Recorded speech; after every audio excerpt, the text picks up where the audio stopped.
কখনো কখনো জীবনের ভার এতটাই বেড়ে যায় যে চোখের পানি নিজের অজান্তেই ঝরে পড়ে।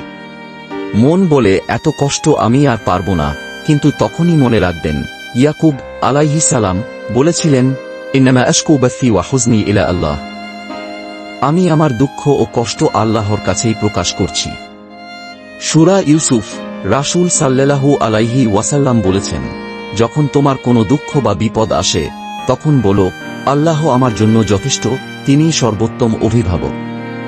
সহিহ বুখারী। আরেক হাদিসে রাসূল সাল্লাল্লাহু আলাইহি ওয়াসাল্লাম বলেন, যে ব্যক্তি দুঃখে কেঁদে আল্লাহর কাছে অভিযোগ করে, আল্লাহ তার কণ্ঠ চিনে নেন, যেভাবে মা তার সন্তানের কান্না চিনে নেয়। ইমাম ইবনুল কাইজিম রহমাতুল্লাহি আলাই বলেন, যে মানুষ তার কষ্ট মানুষের কাছে প্রকাশ করে সে বোঝার আশা করে, আর যে তার কষ্ট আল্লাহর কাছে প্রকাশ করে সে মুক্তির আশা করে। হাসান বসরি রহমাতুল্লাহি আলাই বলেছিলেন, বিশ্বাসীর চোখে অশ্রু মানে দুর্বলতা নয়, বরং সেটা আল্লাহর প্রতি ভালোবাসার ভাষা। যখন কেউ বুঝবে না, তখন আল্লাহই আপনার চোখের পানির অর্থ জানেন। তাই সবসময় বলুন, ইন্নামা আশকু বাথি ওয়া হুজনি ইলা আল্লাহ।